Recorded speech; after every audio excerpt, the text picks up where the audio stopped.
iba pagdating dito sa map veto as well as canceled or banned actually ang Eagle Eye pati port dito. Instead, we are looking at a very familiar sub-base compound din ng Kara. Hindi tayo nag-block Widow in Mexico ngayon, best na. Ever, no?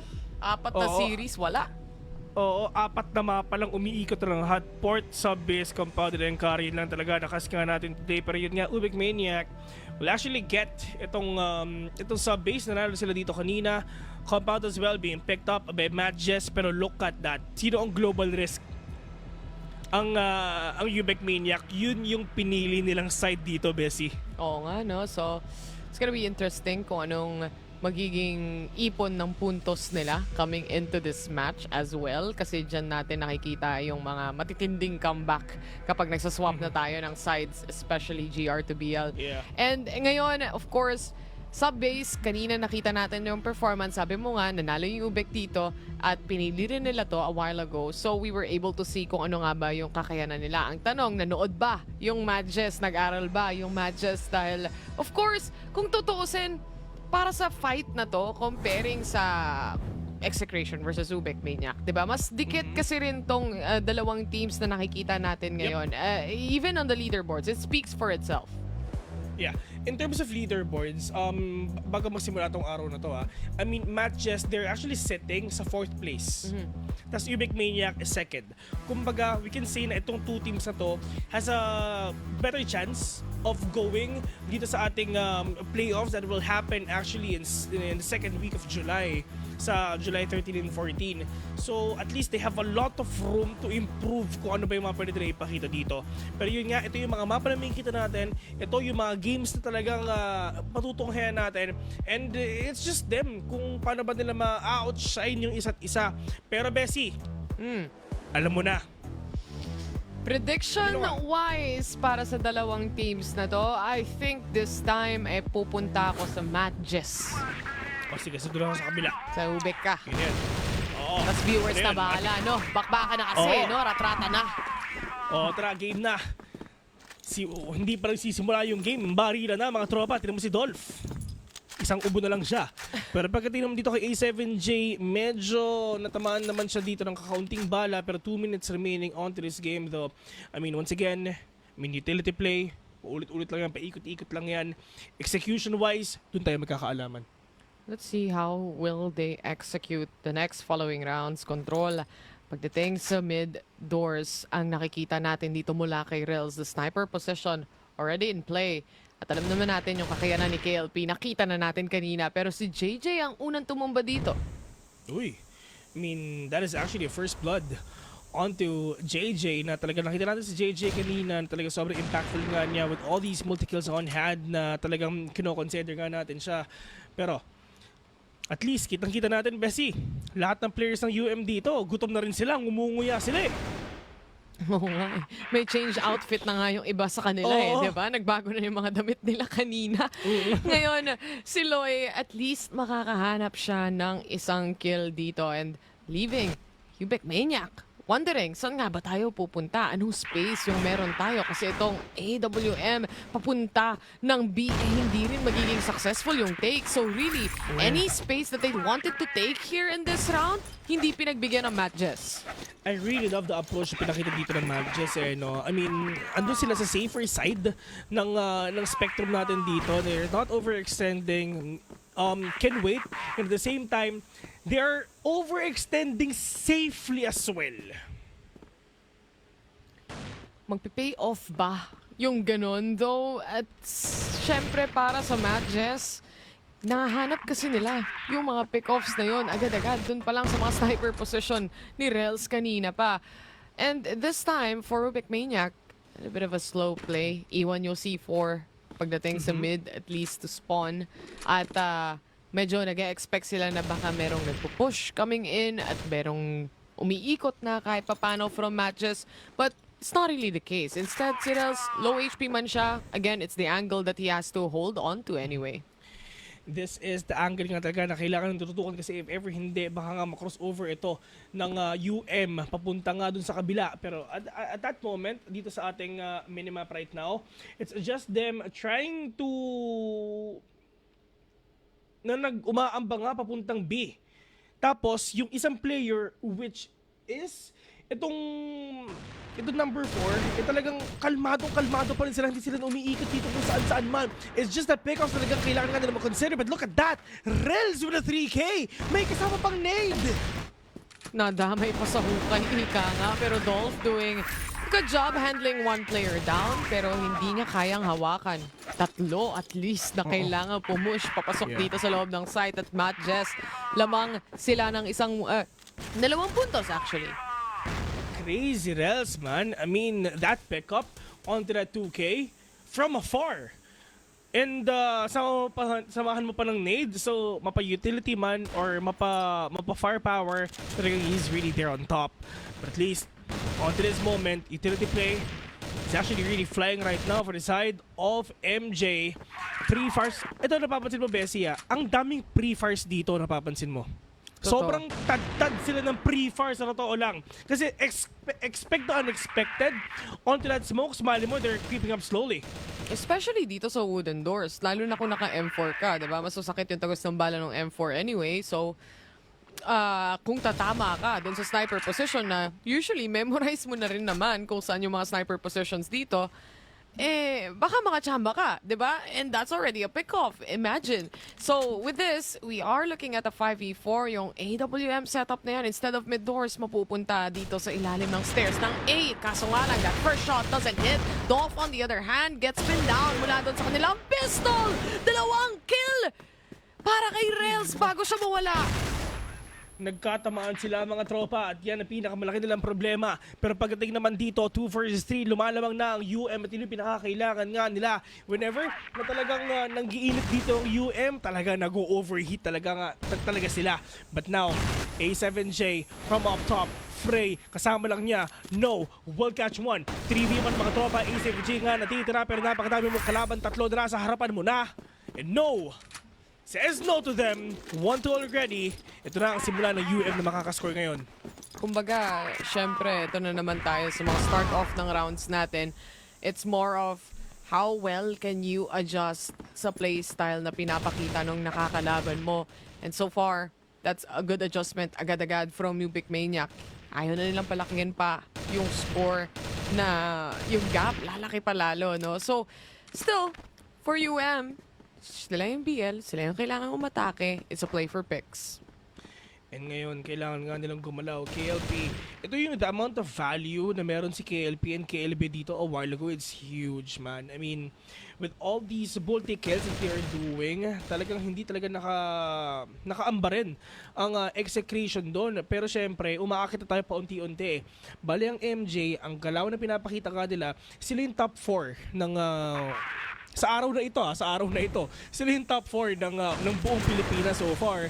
Pero with this kind of play that they're actually doing, it's just the pickoffs are intense dito. Na the fact na si KLP hindi na makaisa, hindi na niya mahanap yung mga kalaban niya. Kasi hindi talaga sumisilip yung MJ dito.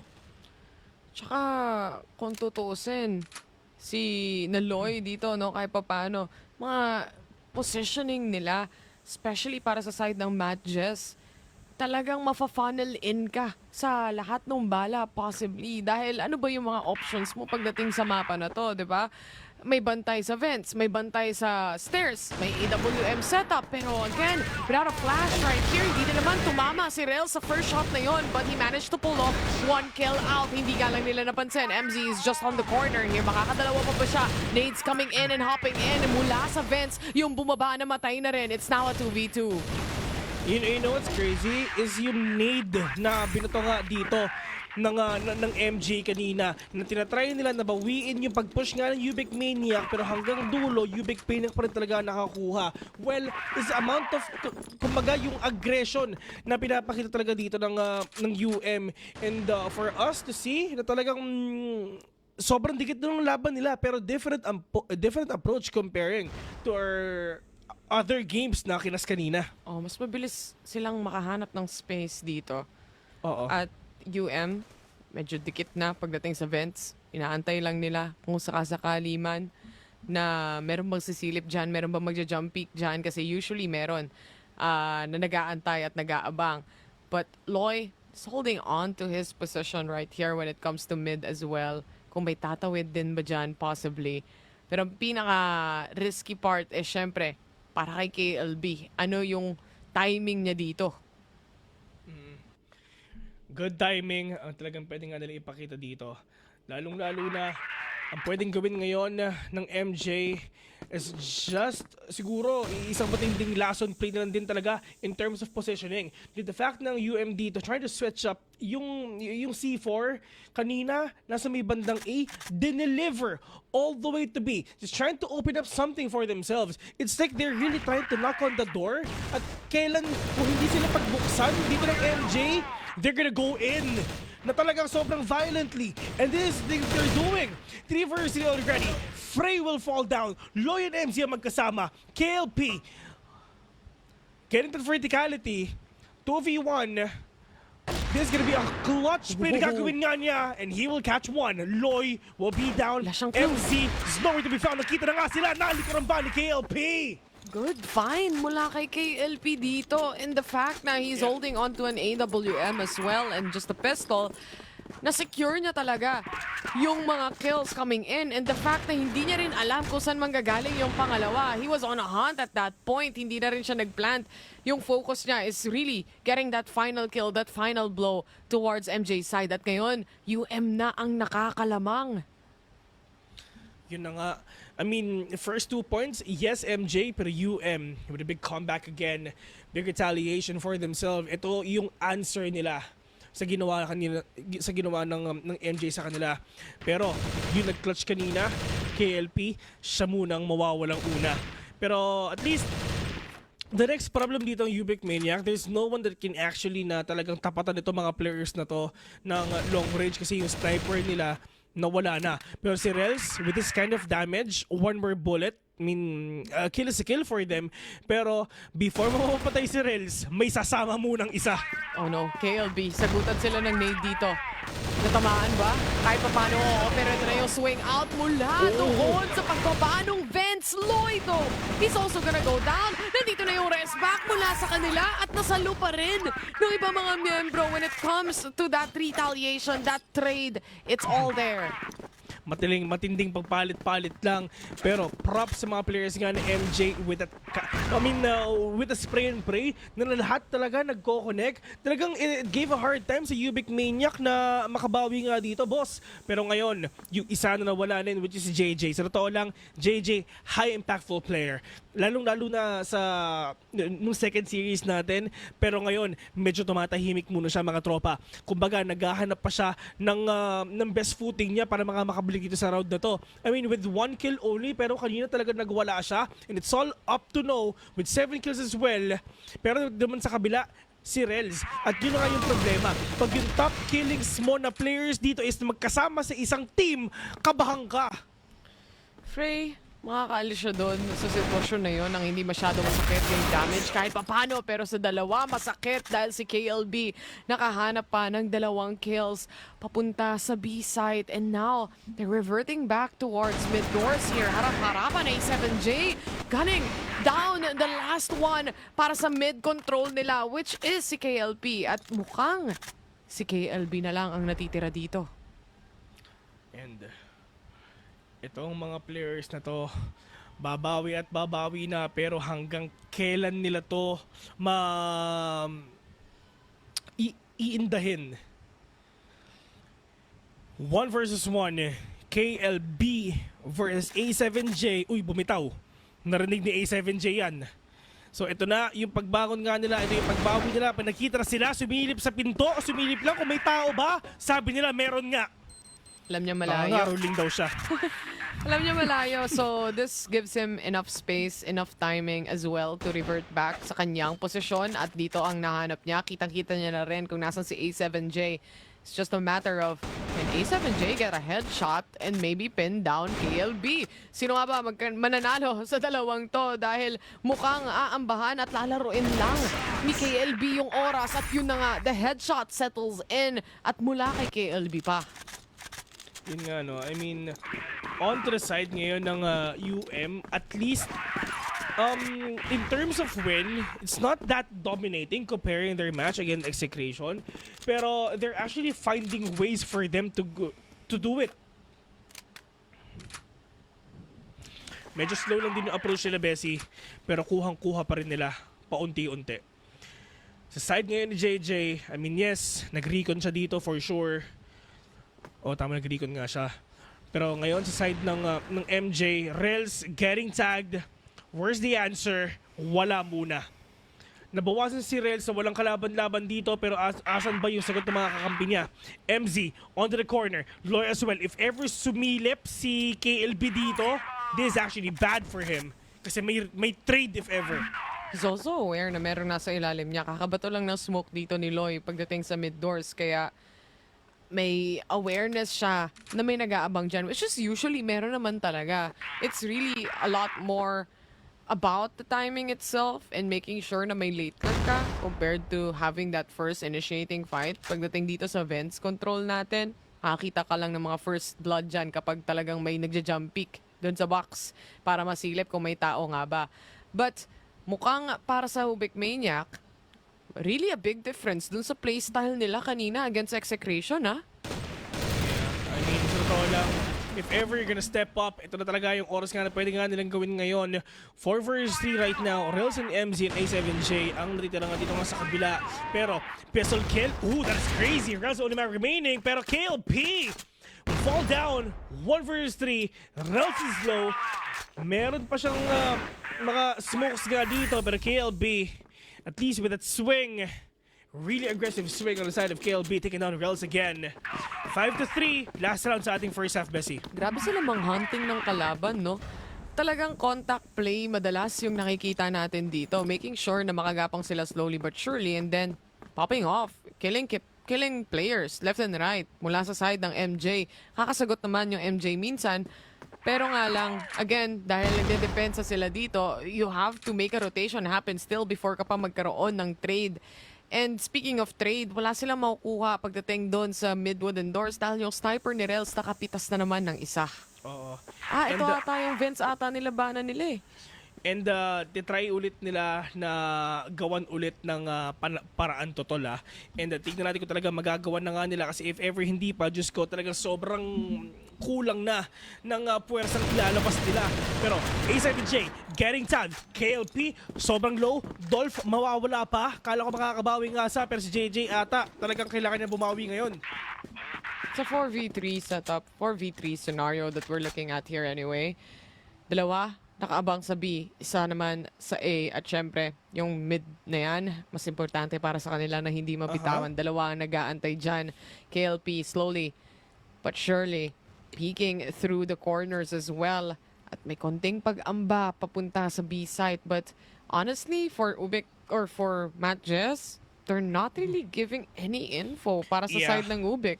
So, totoo yun, man. I mean, if ever kung kaya nila magtago, talagang gagawin talaga nila. Lalong-lalo na, kanina pa yun eh. I mean, round number 2 pa lang, hindi talaga nagpapakita dito ang MJ because they know that Ubik Maniac, if ever nakita ko ng Ubik Maniac, that is actually a free kill for them though. They don't want to contest that. As long as kompleto tayo, as long as isa lang yung wala sa atin, kayang-kaya pa rin natin yan. For the side of UM, after all, sila yung maghahanap. So pag nahanap nila tayo, tara, bigyan natin sila. 2v2 on this game right now. KLB, low. Pero si JJ nakapag-plant na. Rels mo, bawi pa, dilabas yung pistol. Never tatamaan ba mga tropa? At yun nga, KLB, nakuha siya. MZ with 1v2. 30 seconds in. Can he actually do that 1v2 clutch? Ooh, Jay finds him though at si MZ ang mapapabagsak dito para sa side ng MJ ngayon.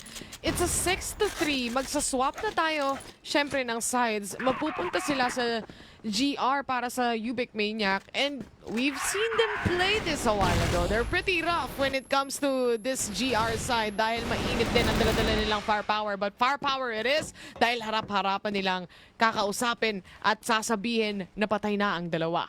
Yun ang tanong mga tropa. Pero pagdating naman dito nga sa gilid ngayon ng Mad Chess, oh no, hinahanap nila, mga kalaban nga nila. Pero without further ado, talagang papasok na sila. Pero JJ will fall down.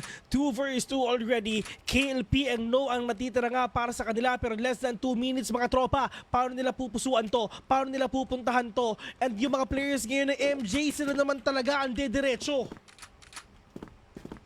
Let's see though. space, 2v2. Wala pang masyadong ganap para sa side ng Matt Jess. Naghahanap pa sila ng possible pick-offs and slowly but surely clearing every corner na pwede nilang i-clear dito para ma-open talaga yung A-site. Konting paramdam when it comes to mid para hindi masyadong mag-rotate agad-agad ang players dito ng Ubik Maniac. But A-site is pretty much open at makakapag-plant na sila. Yung nga, shoutouts nga pala kay Charlene. Na yun na nga yun. Iba pala ang labanan dito. Oo, iba ang labanan sa comment Mainit section. ang labanan sa comment section, Bes. Gusto ko maintindihan. Pero hindi ko maintindihan, pa-translate Oo, naman. police station report ka about yun lang ang naintindihan ko. Pero kung ano mang nangyayari sa inyo, sad. No! Nakapitas na isa dito. Frey babawi pa. Oh no, he's the only man remaining right now and wala silang gagawin just to push everyone. You got that enough time for you to defuse the bomb. 3-6 already for the side of Ubik Maniac. Grabe, no? 3-7 is what we have right here. Kahit na medyo actually one-sided, hindi mo masyado mararamdaman. Lagi tayo naiiwanan sa ganitong sitwasyon kung saan ang MJ napipitasan ng dalawa agad-agad dahil sa initiating fight na nilalabas at firepower ng Ubik Maniac. Yung panimula nilang slow play, parang pangbasa lang pala talaga yun. Kumbaga, eto na, game na. Kumbaga, nagkabit na sila ng mga mouse nila. Nagising tuloy ako bigla. Kayo naman, guys. Grabe, kung may problema kayo, guys, feeling ko, pag-usapan nyo na lang talaga yan, eh.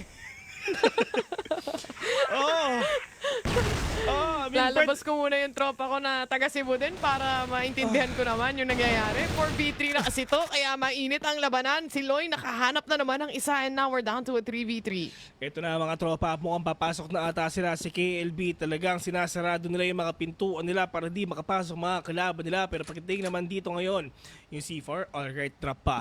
Talagang inaambahan na ng Ubik Maniac Dogs. Alam naman na papasukin sila ng mga kalaban nila. But look at that, double KLB is getting that kill. Pero on the side naman kay Loy, pupuso pa. KLB versus Loy, parehas nilang isang ubo na lang.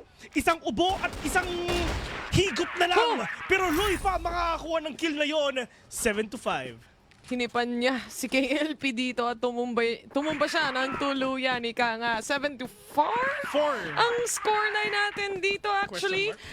At syempre, para sa side ng MJ, crucial moments yung mga ganong klaseng play, no? Parang nakakatakot para sa kanila kung tutuusin. Dahil parati silang naiiwan sa 1v1 scenario. Not necessarily na lamang sila parati sa tao na buhay pa, no? Kaya nauubos din sila dito ng Ubik Maniac. But then again, eto, finally, nahanap na nila yung first pick-offs nila dito sa kamay ni Loy. And this is usual already. I mean, sa totoo lang, Bessie, yung hindi natin nakikita yung JJ na nakita natin kanina sa laban na Execration. Sobrang ibang-iba to, boss, promise.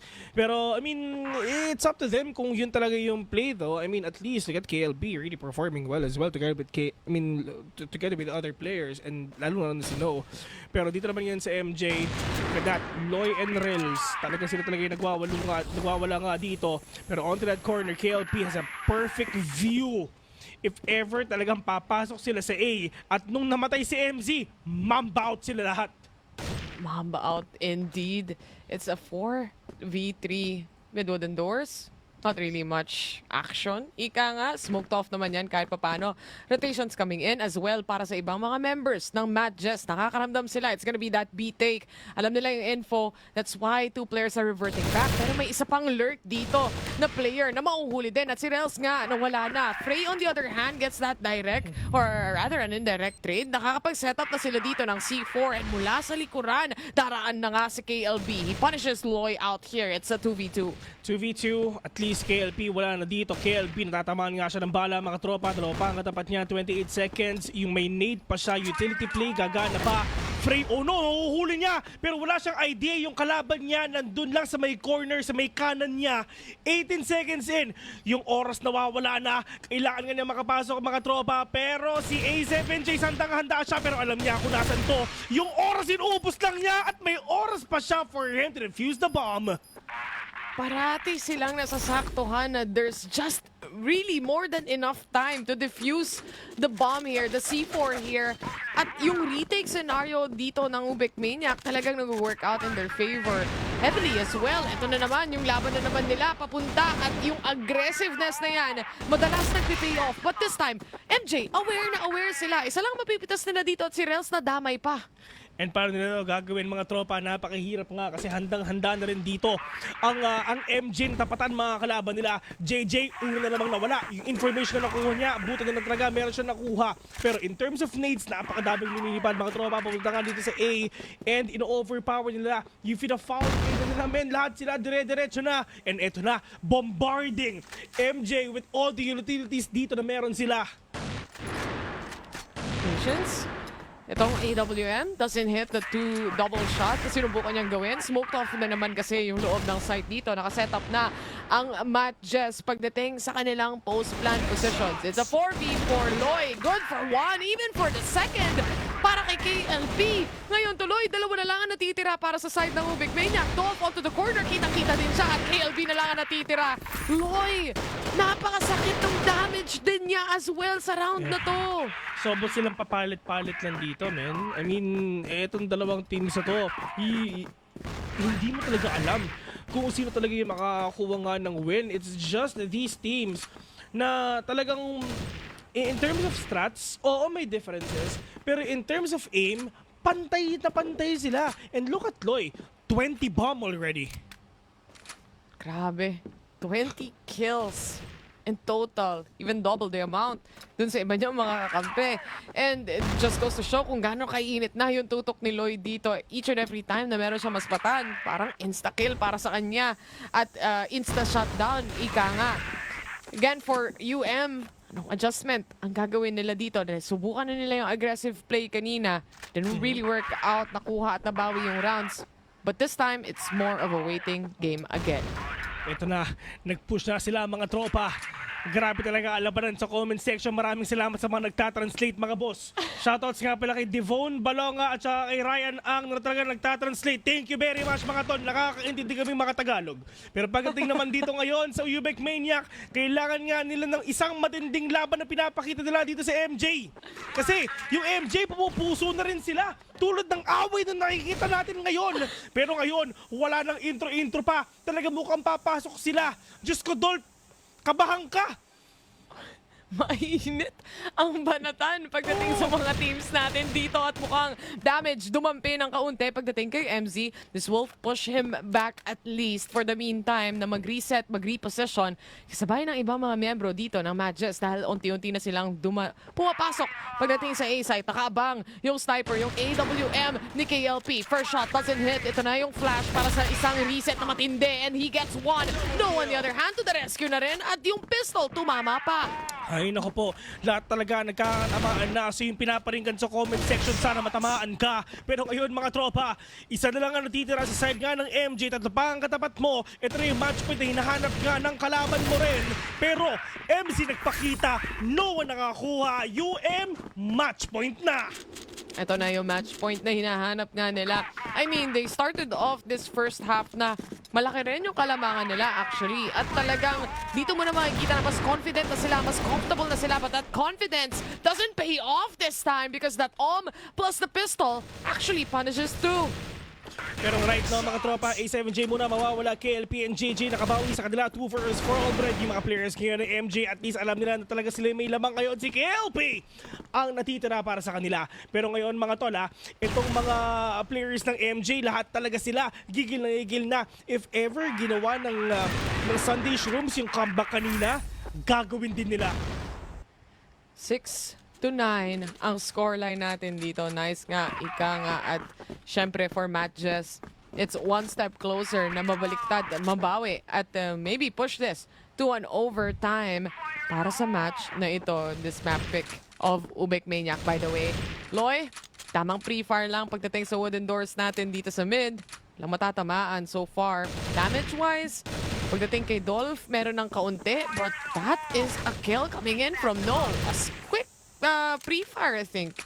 Yeah, And in terms of pre-fire sila dito, no? I mean, lahat talaga sila talagang really performing well sa side nga ng UM dito despite of JJ. Ulit natin yon na talagang hindi talaga siya na nakakapatay comparing onto their games back then is yung amount ng value nga talaga na kuhang-kuha niya is information-wise pa lang and utility-wise pa lang na talagang alam niya kung saan ibabato to. Pero Frey with a spray and pray will catch one. 4 versus 1 already. KLP, the only man remaining.